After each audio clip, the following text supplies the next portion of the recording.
the nation gets torn apart by religious fanaticism, when real issues get hidden by jingoistic agendas, when fake news is peddled on prime-time shows, I will create the difference through my special program, Hard Reality.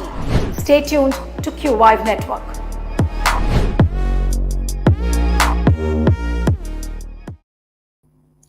नमस्कार, स्वागत है आपका Q5 network पर। मैं हूं नीलू व्यास और स्वागत है आपका हमारे खास कार्यक्रम हार्ड रियलिटी में, जहां पर हम उन मुद्दों की बात करते हैं जिन्हें आपको जानना जरूरी है, और वो खबरें जिस पर वो नजरिया बाकी न्यूज प्लेटफॉर्म्स नहीं लेते हैं, उसके बारे में हम बात करेंगे।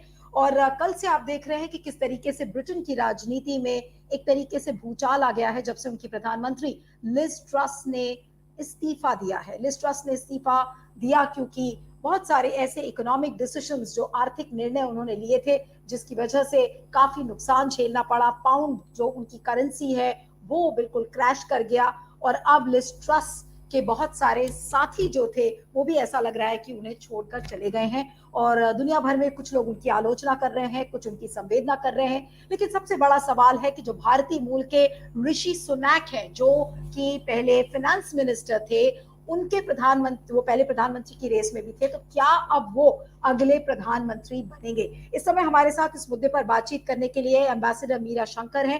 Ambassador Shankar, welcome on Q5 network. And my first question to you, ma'am, is that yes, ma'am, if you can hear me, my first question to you is that Liz Truss resigned from the prime ministership yesterday. And she has been the shortest serving prime minister. She's in fact broken the record of George Canning. So what kind of a political symbolism is Liz Truss's resignation? I think that Liz Truss took a highly ideological view of economic policy, driven by extreme free market beliefs. And it was not prudent finance policy or prudent economic policy, because Britain was already in a difficult economic position, because they had provided quite a lot of support to small businesses and others during the pandemic. So there was already, quite a heavy level of debt that the government had incurred. And inflation had also begun to run high because of the war in Ukraine. Energy prices had shot up dramatically. The consequences of Brexit, with Britain leaving the European Union, also being felt in the British economy. So in this situation, Liz Truss came in with a proposal to cut taxes, both corporate taxes and individual taxes, and not to fund them. Means, again, to cut taxes and to borrow more. And I think what was worse was that the tax cuts were aimed primarily at the top percentile of earners. So those who pay 45% of taxes would, that highest slab of taxation for the richest individuals was done away with altogether, and taxes were brought down to 40%. As a result of this, it really spooked the markets, because here you had excessive expenditure which was unfunded, and how this was going to, be met, nobody knew. So the pound crashed, interest rates rose, the Bank of England had to make an intervention, and this rise in interest rates and the fall of the pound meant that the cost of government borrowings and the total amount of debt that the government had, and the repayments that they had to make also increased. And people's individual house mortgages, where interest rates for quite some time have been quite low, suddenly spiked, because interest rates overall were raised in response to the crashing of the pound and inflation. So the net result Ambassador of it Shankar, hit people yeah, very badly. yeah, Ambassador Shankar, but the big question is that when Liz Truss became the prime minister, then this Cami quasi budget came in, by quasi quoting, and this was highly criticized. But couldn't Liz Truss see the economic tsunami which was coming her way? And didn't she know? Uh, didn't she think that this could lead to her downfall? Well, I think this is what happens when you actually make policy from the point of view of a strong ideological position without reference to the political and economic context in which that decision is being made.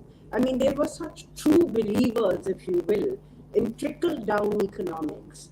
That is, you cut taxes, therefore you fund growth, and that growth trickles down, and so prosperity is shared by everybody. But clearly, even Mrs. Thatcher, who Liz Truss actually claimed to emulate, had done her tax cuts very much later, when she had first stabilized the British economy financially. She had taken up privatization, and even privatization in a way which built political support, because she sold shares to the public and made small shareholders out of a lot of ordinary people. It wasn't that she sold the companies to some other big company. Much of the sales was really to the public, and so many people began to get at least some stake in that economy, and she came to the tax cuts very much later in her tenure.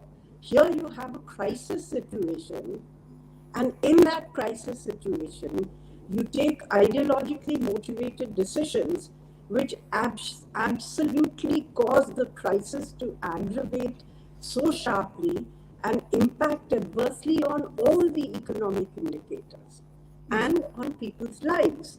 So within the Conservative Party, especially the lawmakers, the members of parliament, if you recall, Rishi Sunak had got the majority of votes from the members of parliament of the Conservative Party.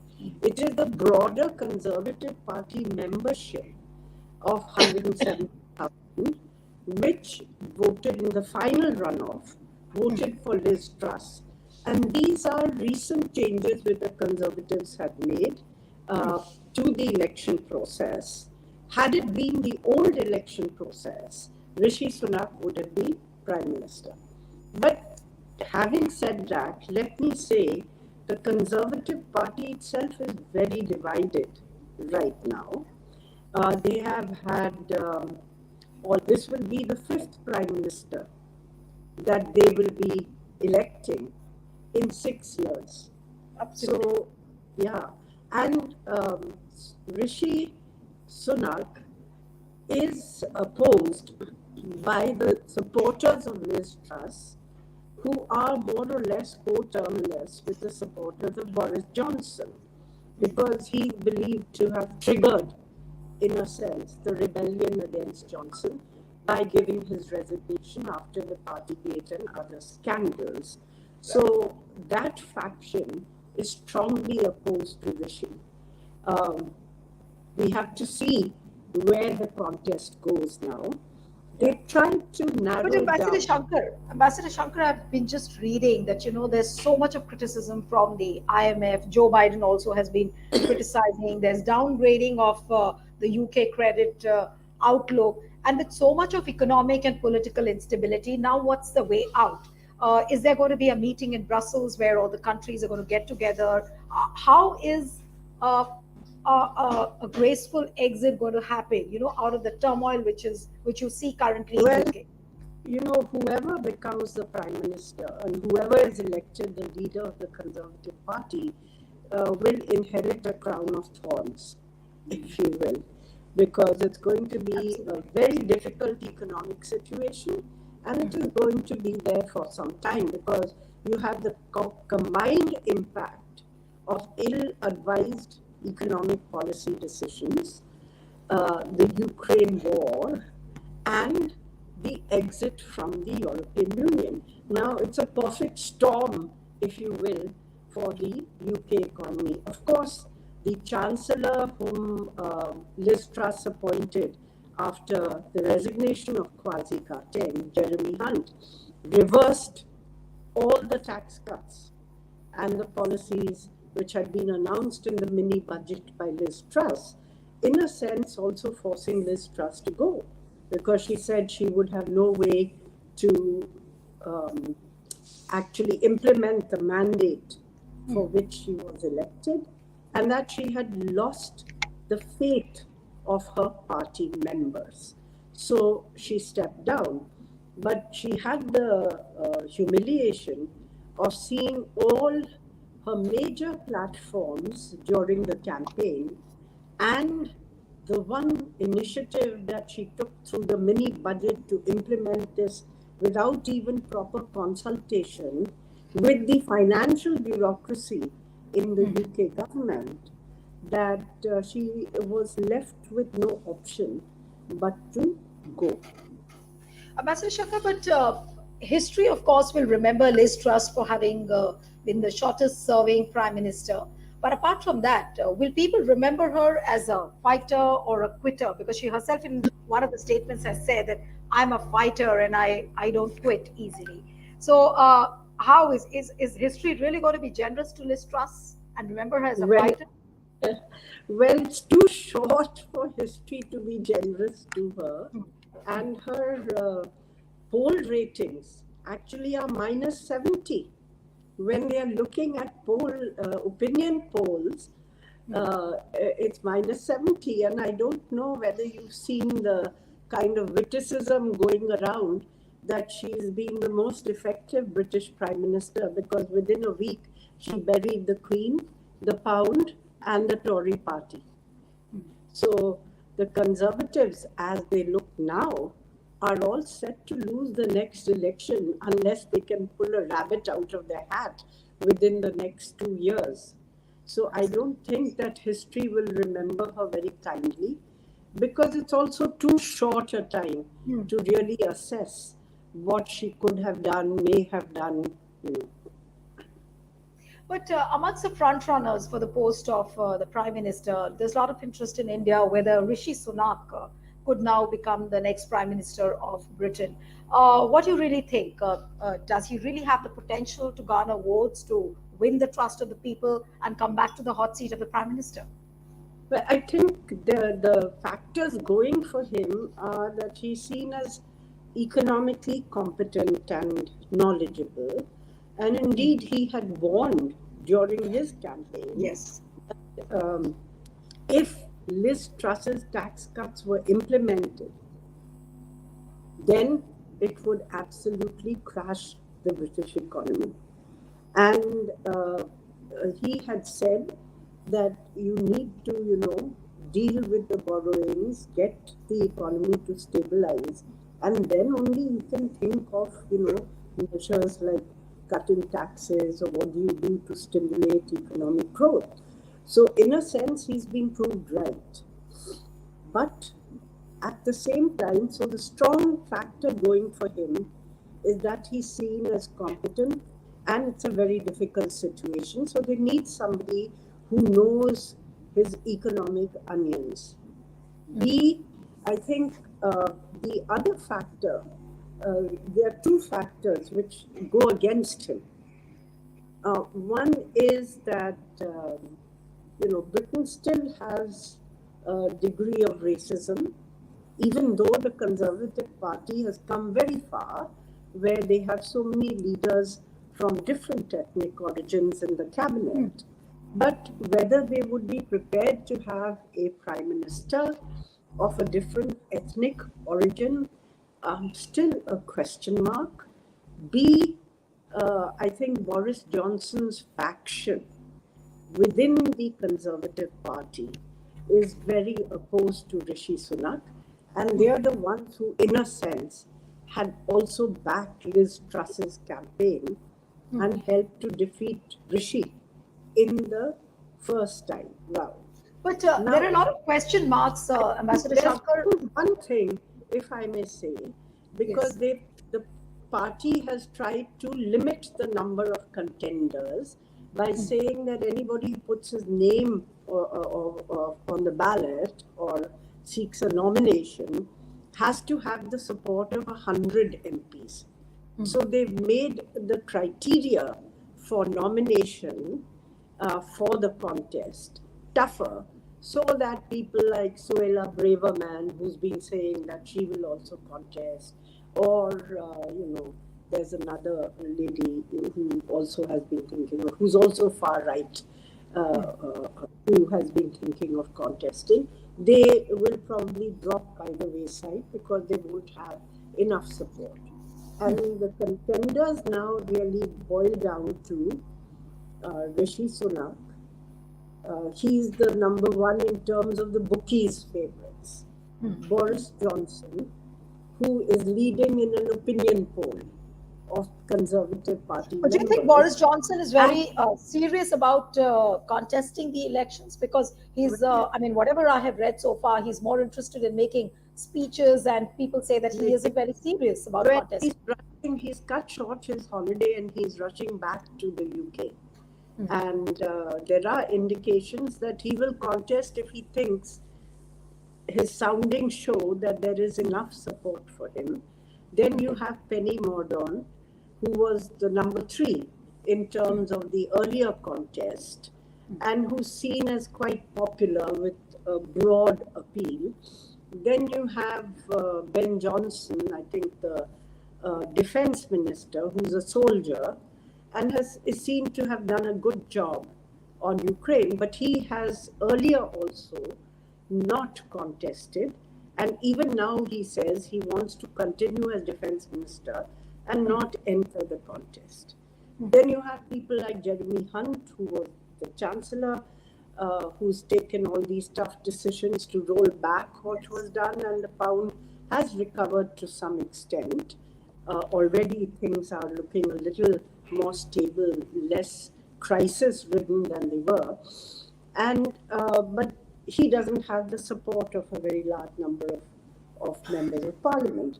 So you have to see how it goes. Now, because of this criteria, if Rishi Sunak is able to get the support of the majority of MPs on his ballot, then he automatically becomes the prime minister. There won't be a contest.